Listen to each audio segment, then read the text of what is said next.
کہ کسی پیمانے میں اس کو تولا نہ جا سکے.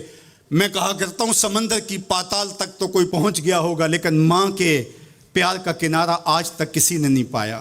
یہ سڑکوں کے کناروں پر بڑے بڑے ہیوی ترازو نصب کر دیے گئے ہیں، پورا کنٹینر تول لیا جاتا ہے، لیکن آج تک ایسا ترازو میں نے نہیں دیکھا جس پر ماں کے پیار کو بھی تولا جا سکے. ماں جب بولتی ہے تو اس کے لہجے میں جبریل بولتا ہے.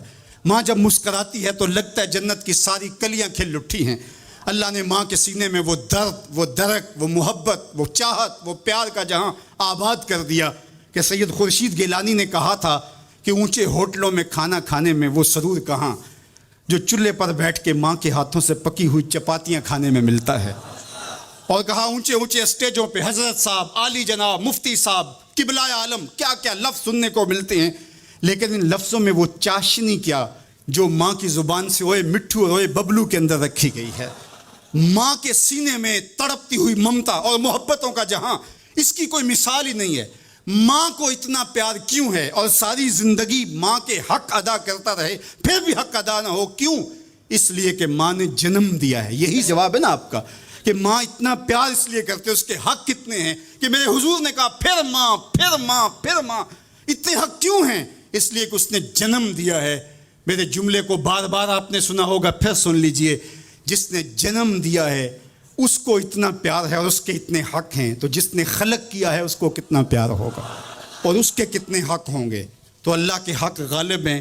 تو یہ جو حقوق العباد کی تلقین کی جاتی ہے تو اس کا مفہوم یہ ہے کہ اس کی معافی نہیں ہوگی. انسان ہے، نہیں معاف کرے گا، وہ کریم ہے، معاف کر دے گا. تو اس کا یہ مطلب کبھی بھی نہیں نکلتا کہ جو ہے وہ اللہ کے حق کوئی کمزور ہے اور مخلوق کے حق غالب ہیں. ہمارے اوپر سب سے بڑا حق ہمارے اللہ کا ہے، پھر رسول اللہ کے حق ہیں، پھر اس کے بعد ہماری ماں کے، ہمارے باپ کے، ہمارے مرشدوں کے، ہمارے استاد. ہم احسان فراموش لوگ نہیں ہیں. ہم جس کا بھی حق ہو اس کو پورا کرتے ہیں. مولا کائنات سیدنا علی المرتضیٰ فرماتے ہیں جس نے مجھے ایک حرف بھی پڑھایا اس نے مجھے اپنا غلام بنا لیا. ہم تھوڑی سی عزت ملنے پر آنکھیں سر پہ نہیں رکھ لینے والے لوگ. ہم احسان فراموش نہیں ہیں کہ کبھی باپ کو پدر شاہی نظام کے ساتھ مسترد کریں، کبھی ماں کے چہرے پہ لات مار دیں کہ تم کون ہوتی ہو میری زندگی میں مداخلت کرنے والی. ہم تو رشتہ بھی کرنا ہوتا ہے تو بوڑھی دادی امی سے بھی پوچھتے ہیں. جب تک وہ ہاں نہیں کرتی تو گھر کے اندر ماحول ہی نہیں بنتا ہے. ہمارا دین، ہمارا کلچر، ہماری تہذیب، ہمارا تمدن ہمیں یہ سکھاتا ہے لیس منا من لم یرحم صغیرنا ولم یوقر کبیرنا، جو چھوٹوں کے ساتھ شفقت سے پیش نہیں آتا اور بڑوں کے ساتھ جو ہے وہ توقیر سے پیش نہیں آتا. میرے حضور نے فرمایا میرے ساتھ اس کا کوئی تعلق، کوئی ربط، کوئی رشتہ نہیں ہے. تو ہمارا دین تو ہمیں یہی سکھاتا ہے. تو بیم اور رجا کے درمیان ہمیں یہ سکھایا گیا.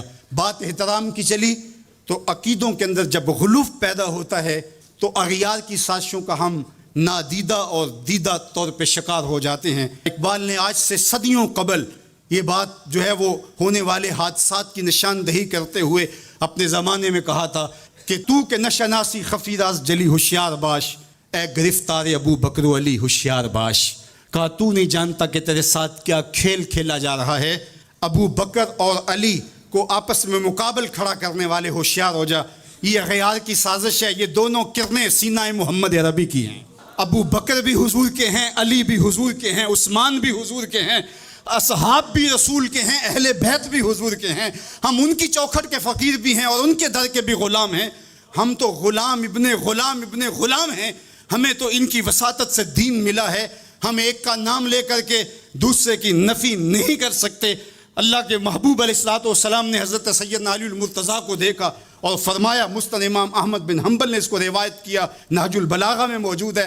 سیدنا علی المرتضیٰ فرماتے حضور نے میرے بارے فرمایا، یہلک فی رجلان محب مفرط و مبغض.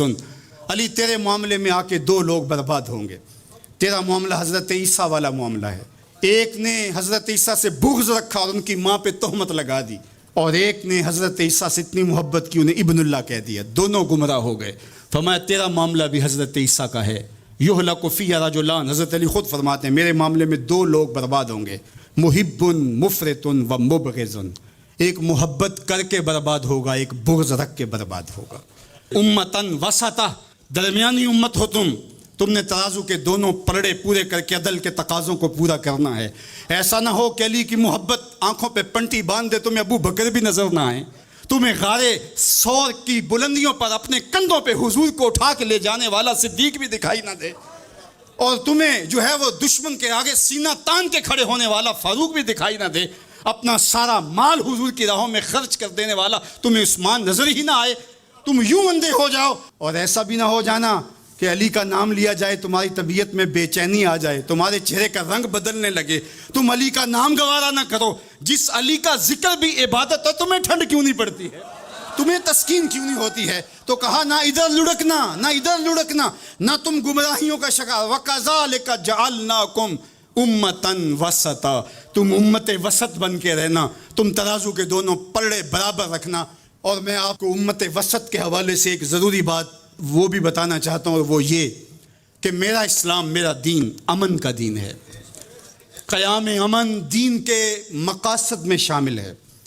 لیکن دوسری جانب اگر دشمن کی سرکوبی کے بغیر راستے نہ نکلتے ہوں تو اسلام کہتا ہے گھوڑے تیار رکھو. اسلام کہتا ہے تمہاری تیغ براں اس کے سر کو کاٹتی ہوئی آگے بڑھ جائے, تم ان کے جوڑ جوڑ پہ مارو. تمہیں جہاد کا حکم دیا گیا تو ان دونوں پلڑوں کو برابر رکھنا پڑے گا.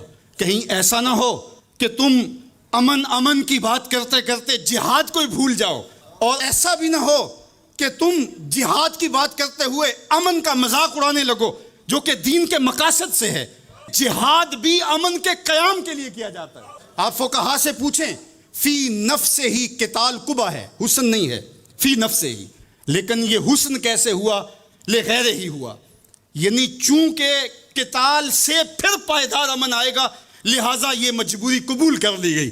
تو اصل امن ہے, امن کے قیام کے لیے جہاد کیا گیا, اور اس میں تمہارا نفس نہیں آنا چاہیے. حضرت علی کے منہ پہ تھوک دیا جاتا ہے, پیچھے ہٹ جاتے ہیں چھاتی سے, علی کا نفس شامل ہو گیا. یہ ہمارا دین ہے.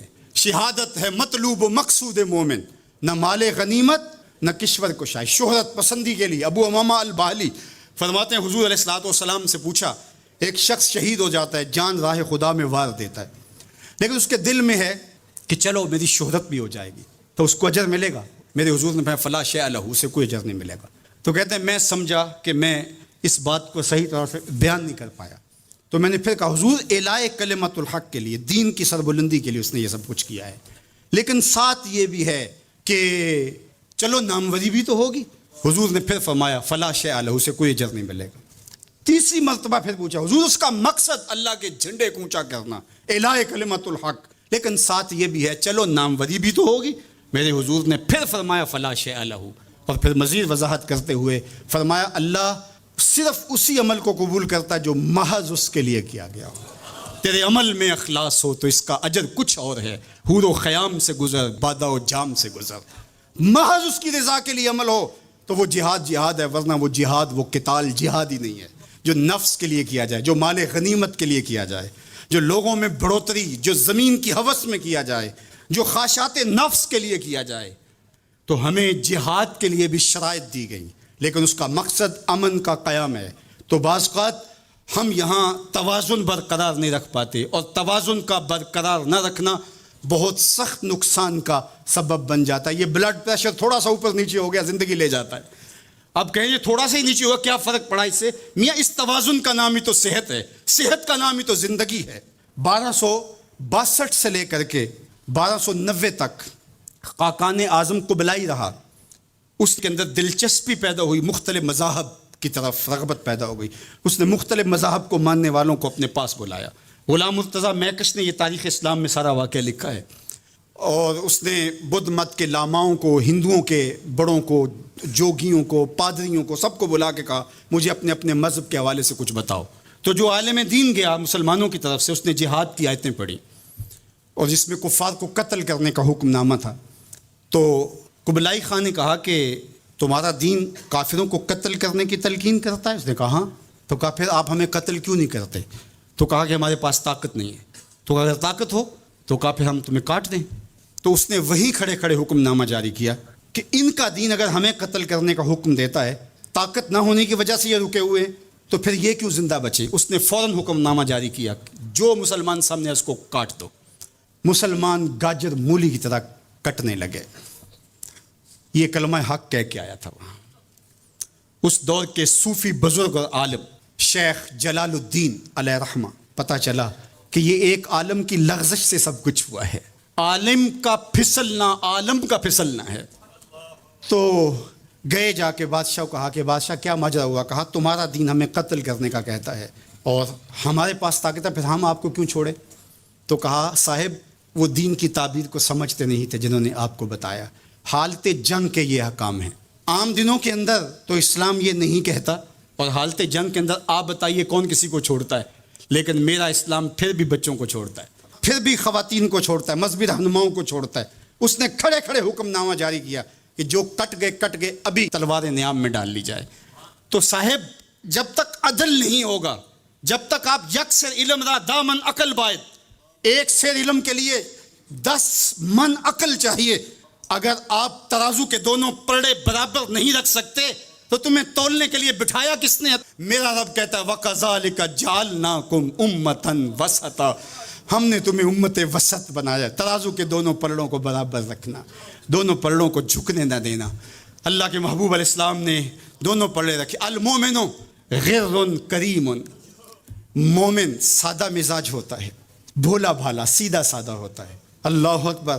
اب مومن کا سیدھا سادہ ہونا یہ کہیں ایسا ہی نہ ہو کہ لوگ اس کو دعوے لگاتے رہیں. کہا فطرتاً تو ایسا ہی ہوتا ہے، اس کی طبع ہے کہ وہ اعتبار کر لیتا ہے. لیکن دوسرے مقام پہ کہا بیلنس بھی کر لو. میرے حضور نے ارشاد فرمایا لا یلدغ المؤمن من جوہر واحد مرتين، مومن ایک ہی بل سے 2 مرتبہ ڈنگ نہیں کھاتا. اگرچہ وہ چالاک نہیں ہے لیکن زیرک ضرور ہے، اگرچہ وہ مکار نہیں ہے لیکن بصیرت کا نور اللہ نے اس کے سینے میں رکھا ہے. کہا اس کی فراست قلبی سے ڈرو، وہ اللہ کے دیے ہوئے نور سے دیکھتا ہے. اس کو اللہ نے چراغاں دی ہے، اللہ نے اس کو روشنی عطا کی ہے.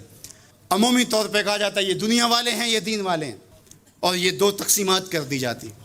یہ تقسیمات ہمارا دین ہمیں نہیں سکھاتا. دونوں پلڑے برابر رکھو، دنیا بھی اور دین بھی. اصل دنیا کیا ہے؟ مولا رومی بولے چیز دنیا از خدا غافل بدن. دنیا ہے کیا؟ خدا سے غافل ہونے کا نام دنیا ہے.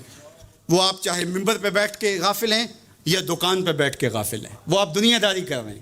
یہاں مقصد لوگوں کے دل اپنی طرف موڑنا، لوگوں کی جیبیں ڈھیلی کرنا، لوگوں میں اپنے آپ کو محبوب اور اپنے آپ کو جو ہے وہ لوگوں کا مقصود بنانا، اپنے بت کو تراشتے رہنا کہ لوگ پوجا پاٹ کرتے رہیں. یہ ممبر پہ دکانداری ہو رہی ہے. اور دوسرا دکان پہ بیٹھا ہے لیکن سچ کا دامن نہیں چھوڑتا. میرے حضور نے فرمایا سچا تاجر قیامت کے دن پیغمبروں کے ساتھ اٹھایا جائے گا. تو دنیا اور دین یہ دونوں ساتھ ساتھ چلتے ہیں. تو دین اور دنیا 2 الگ الگ خانے نہیں ہیں. اسلام ترک دنیا سے روکتا ہے لیکن غرق دنیا سے بھی بچنے کی تلقین کرتا ہے. رہبانیت کا درس بھی نہیں دیتا. لا رہبانیت فی الاسلام، اسلام میں رہبانیت نام کی کوئی چیز نہیں ہے کہ تم گھر بار چھوڑ دو، تم بستی چھوڑ دو، تم کوہ غار کی زندگی اختیار کرو. اسلام کا یہ مزاج نہیں ہے. ابھی بات ہو رہی تھی، حضور نے مواخات قائم کیے مدینہ المنورہ میں، 2 مرتبہ قائم کیے. ایک دفعہ حضور نے مکے میں قائم کیے تھوڑے صحابہ کے درمیان. اور مواخات مدینہ یہ کائنات کا ایک انوکھا باب ہے، اور یہ ایک الگ مضمون اور عنوان ہے کہ 2 افراد کو، ایک انصار لیا اور ایک مہاجر لیا، اور حضور نے ان کے درمیان مواخات قائم کر دی. تو حضرت ابو دردا اور حضرت سلمان فارسی کے درمیان حضور نے مواخات قائم کی. تو جن کے ساتھ بھائی چارہ تھا وہ پھر حال پوچھنے جاتے تھے کہ میرے بھائی کو پریشانی تو نہیں ہے. تو حضرت سلمان فارسی گئے حضرت ابو دردا کے گھر. تو دیکھا کہ حضرت ابو دردا کی بیوی وہ عام سے کپڑوں میں تھی. تو انہوں نے کہا کہ میری بہن یہ کیا ماجرا، میلے کچیلے واجبی سے کپڑے. تو کہا کہ تمہارے بھائی کو دنیا کے ساتھ کوئی رغبت نہیں ہے، عورت آراستہ ہو. حضور نے فرمایا کہ عورت کی خوبیاں بیان کی کہ بہترین عورت وہ ہے جب اس کا شوہر دیکھے اس کو تو اسے خوش کر دے. وہ اس کا لباس اور طرز زندگی ایسا ہو کہ مرد کے لیے مسرت، خوشی اور سرشاری کا ذریعہ ہو، تاکہ اس کی نظر یکسو رہے اور اس کے خیالات پراگندہ نہ ہوں، اس کی سوچوں میں آوارگی نہ آنے پائے. تو کہا کہ تمہارے بھائی کو رغبت ہی نہیں ہے دنیا کے ساتھ، اس لیے مجھے اس کی کوئی ضرورت نہیں ہوتی. خیر حضرت ابو دردا آئے تو کھانا لائے. تو حضرت سلمان فارسی نے کہا کہ آپ بھی کھائیے. کہا میں روزے سے ہوں. کہا کہ میں تو نہیں کھاؤں گا جب تک تو آپ نہیں کھائیں گے. تو نفلی روزہ مہمان کے لیے توڑا جا سکتا ہے. تو انہوں نے روزہ افطار کر لیا، ساتھ بیٹھ کے کھانا کھایا. رات پڑی، سونے لگے. تو حضرت ابو دردا مصلی بچھا لیا. حضرت سلمان فارسی نے کہا کہ جناب آپ کو میرے ساتھ سونا پڑے گا. اللہ اکبر. یار وہ صوفی حضور کی تربیت کے پالے ہوئے تھے. آج تو پھر فتویٰ متوجہ ہو جاتا نا کہ اس نے مجھے نماز سے روکا ہے، یہ دارا اسلام سے خارج ہے. تو آپ نے کہا ٹھیک ہے، مہمان ہو، مہمان نوازی کا یہ بھی ایک ڈش ہے نا، چلو میں سو جاتا ہوں. سحری ہوئی تو سلمان فارسی اٹھے، ان کو اٹھایا، بیدار کیا، تہجد پڑھی دونوں نے. اور پھر حضرت سلمان فارسی نے کہا کہ تمہارا میں نے عمل دیکھا، تمہاری بیوی کے کپڑے میلے کچیلے تھے، تم نے روزہ رکھا ہوا تھا اور رات تم قیام کرتے ہو. تو کہا کہ تمہارے نفس کا بھی تمہارے اوپر حق ہے، تمہارے اہل خانہ کا بھی تمہارے اوپر حق ہے، تمہارے رب کا بھی تمہارے اوپر حق ہے، اور تمہارے مہمان کا بھی تمہارے اوپر حق ہے، اور ہر ذی حق کا حق تمہیں ادا کرنا ہوگا. اور یہ بات چھڑی اور پھر دونوں چلتے ہوئے حضور کے پاس آ گئے. خوشا وہ وقت کے فیض عام تھا ان کا، خوشا وہ وقت کے بطح مقام تھا ان کا.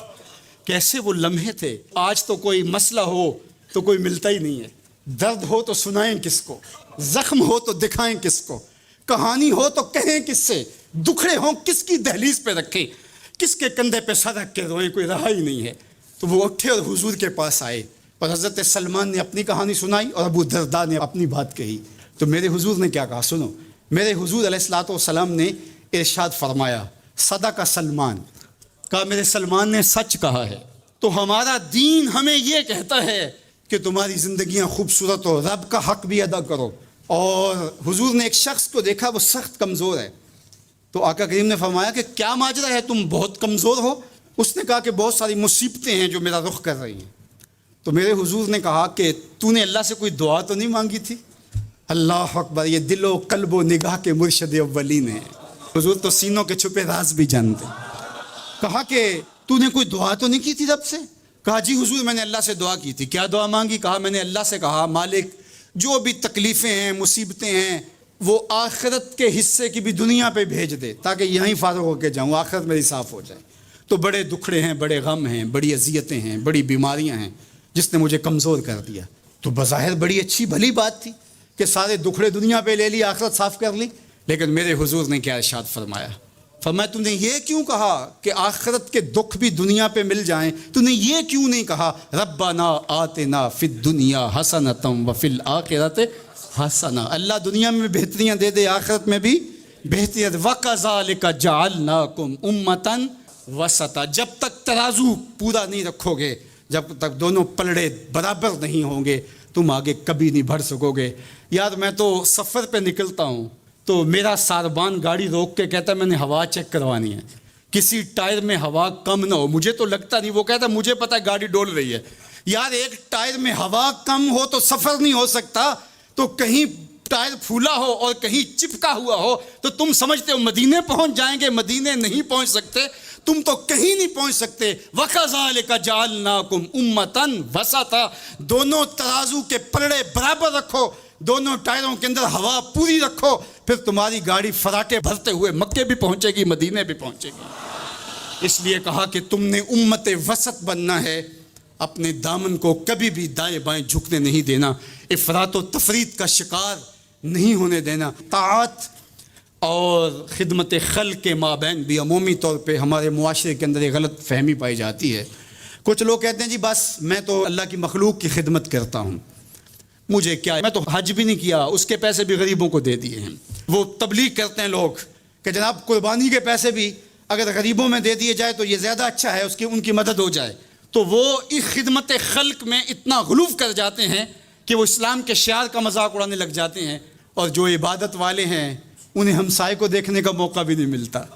اور آپ جانتے ہیں کہ جب ایک بستی کو برباد کرنے کا حکم دیا گیا تو کہا کہ یہاں تو ایک بستی میں شخص رہتا ہے جس کا سر سجدے سے اٹھتا ہی نہیں. کہا میرے بندوں کے اوپر قیامتیں ٹوٹیں اور ان کے اوپر ظلم اور جبر کے پہرے ہوں اور اس کے ماتھے پہ شکن نہیں آتا، اس کے سمیت ہی بستی کو لٹ کے رکھ دو. یار عبادت کرتے ہو لیکن ہمسایوں کا خیال بھی رکھو. میرے حضور علیہ الصلوۃ والسلام نے لعاب پھینکا نا تو صحابہ نے اپنے ہاتھوں پہ لے کے اپنے منہ پہ بن لیا. کائنات کے اندر آپ کو ایسا کوئی محبوب نہیں ملے گا جیسے حضور ہے. آپ نے عشق اور محبت کی لوک داستانیں بڑی سنی ہوں گی، لوگوں نے نہریں بھی کھودیں، لوگوں نے محبوبوں کے لیے کیا کچھ نہیں کیا، لیکن آج تک آپ کو ایسا نہیں ملا ہوگا کسی محب نے محبوب کا لعاب بھی چاٹا ہو. کائنات میں یہ انوکھا باب ہے۔ تو حضور علیہ الصلوۃ والسلام نے فرمایا کہ تمہیں اس چیز پر کس نے ابھارا کہ میرا لعاب بھی اپنے چہروں پہ مل رہے ہو؟ تو انہوں نے کہا اللہ اور اس کے رسول کی محبت نے۔ تو میرے حضور نے اس کی نفی نہیں کی، لیکن ساتھ ہی فرمایا اگر کوئی چاہتا ہے کہ اللہ اور اس کے رسول سے محبت کرے اور اللہ اور اس کا رسول اس سے محبت کرے تو وہ ہمسایوں کے حقوق کا خیال رکھے۔ یعنی تمہارا یہ پہلو بھی، تم عاشق رسول بھی ہو لیکن ہمسایوں کا بھی تو خیال رکھو۔ تمہارے گھر پہ جھنڈا تو لگا ہے حضور کے میلاد کا، لیکن اگر ہمسایوں کے گھر میں اندھیرا ہے تو یار اپنے گھر میں اس سال اگر چراغاں نہیں کر سکے، غریب ہمسائے کا میٹر کٹ گیا اس کا بل دے دو، آمنہ کا لال زیادہ خوش ہوگا، میلاد والا رسول زیادہ خوش ہوگا۔ اس لیے دونوں پلڑے برابر رکھو، نہ تو عبادات کے زعم میں تم خدمت خلق کو اور ہمسایوں کے حقوق کو، رشتہ داروں کے حقوق کو بھول جاؤ، اور نہ یہ کہ تم خدمت خلق کے نام پہ عبادات کا مذاق اڑانے لگو۔ وَكَذَلِكَ جَعَلْنَاكُمْ أُمَّةً وَسَطًا۔ ادارت المصطفیٰ دونوں بازوؤں کے ساتھ اڑنے کی فکر رکھتا ہے اور امت وسط کے مزاج کو لوگوں میں راسخ کرنا شروع ہوتا ہے۔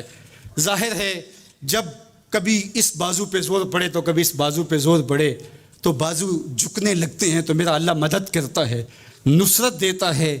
تو کبھی ہمارے کسی بازو پہ فتویٰ بھی آ کے جو ہے وہ زور ڈالتا ہے، کبھی کسی فتوے کا میزائل لگتا ہے، لیکن ہم تو بلے شاہ کی بولی میں کہتے ہیں بلے آلو کی تینوں کافر کافر آکھن تو آہو آہو آکھ۔ ہمارا کام الجھنا تھوڑا ہے، ہم نے تو آگے بڑھتے ہی چلے جانا ہے، اور ہماری منزل تو مدینہ ہے، ہم نے تو اس کی طرف عازم سفر رہنا ہے۔ ادارت المصطفیٰ ایک فکر کا نام ہے، اور وہ فکر جو مدینے کی ضیاؤں سے پھوٹتی ہے، گنبد خضرا کے جمال کی روشنی ہے، اور وہ مصطفی نہیں ہو سکتا جس کے دونوں بازو میں سے ایک بازو شل ہو۔ حضور کی امت سے جس کو پیار نہیں ہے، حضور کی امت سے جس کو محبت نہیں ہے، حضور کی محبتوں کا کبھی بھی مستحق نہیں ہو سکتا۔ میرے بزرگ فرمایا کرتے تھے جس کے بچوں سے تم پیار کرتے ہو اس کا باپ تم سے پیار کرتا ہے۔ اگر تم چاہو کہ حضور ہم سے پیار کریں تو حضور کی امت سے پیار کرو۔